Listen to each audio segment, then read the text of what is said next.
সংস্থার কাজ হচ্ছে আমরা বিভিন্ন আপনার সরকারি প্রতিষ্ঠান এবং বেসরকারি যে প্রতিষ্ঠানগুলো আছে তারা কোনো ধরনের দুর্নীতির সাথে সম্পৃক্ত কিনা সেই বিষয়ে সোশ্যাল অ্যাওয়ারনেস করা, জাগ্রত করা। কারণ আমি বলতে চাচ্ছি যে স্যার, একটি অন্যায়ের প্রতিবাদ করতে গেলে কি সেটা আমার নাগরিক অধিকার নাই? আমি কি সেই অন্যায়ের প্রতিবাদ করতে পারবো না? প্রতিবাদের সংস্থা আচ্ছা, এবং আমি আরো কিছু মেসেজ, আপনারা আমাকে যত প্রশ্ন করেন আমি উত্তর দিব। আমি গত 3 বছরে আপনার মাদারীপুরে, না আমি আপনারা সবাই দাঁড়ানো আছেন, আমি দাঁড়িয়ে কথা বলি।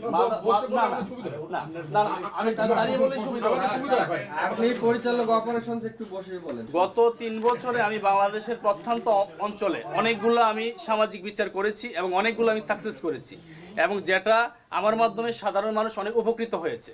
আপনি যদি আমাকে একটা ব্লেম দেখাতে পারেন যে কোনো ব্যক্তি বলে যে আমি সৈয়দ রায়হান ওনাদের কাছ থেকে অর্থ নিয়ে কোনো ধরনের প্রতারণা করেছি, আপনারা যে বিচার করবেন আমি মেনে নিব। এখন আমার নাম ভাঙিয়ে যদি অনেকে আমাকে মেসেজ দিয়েছে, আমার কথা বলে অনেকে 5,000, 10,000, 20,000 টাকা নিয়ে, যে অর্গানাইজেশনে আছি সেটা সোশ্যাল ওয়েলফেয়ার মিনিস্ট্রির অন্তর্ভুক্ত সমাজসেবা থেকে আমাদের এটা 2001 লাইসেন্স প্রাপ্ত হয়েছে।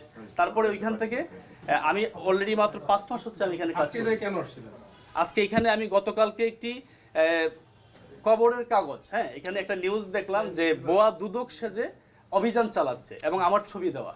এই জন্য আমি সাথে সাথে আমি কুমিল্লাতে ছিলাম এবং আমি সকালে দ্রুত রওনা করে আমি আসছি যে আমি চেয়ারম্যানের স্যারের সাথে দেখা করব এবং সত্যটা আমি তুলে ধরবো যে এখানে আসলে কি।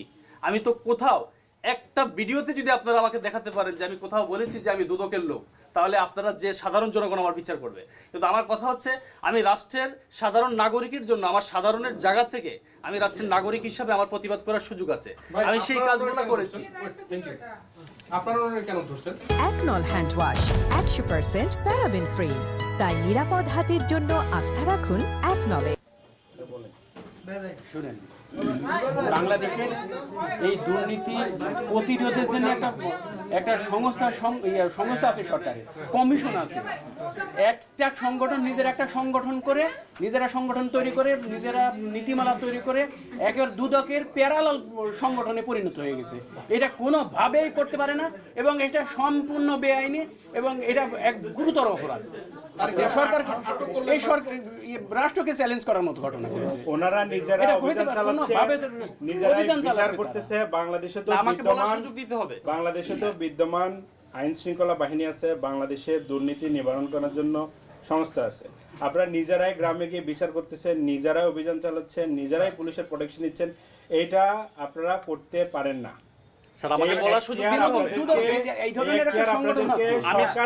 আমি প্রত্যেকটা প্রশ্নের উত্তর সরকারি মানে একটা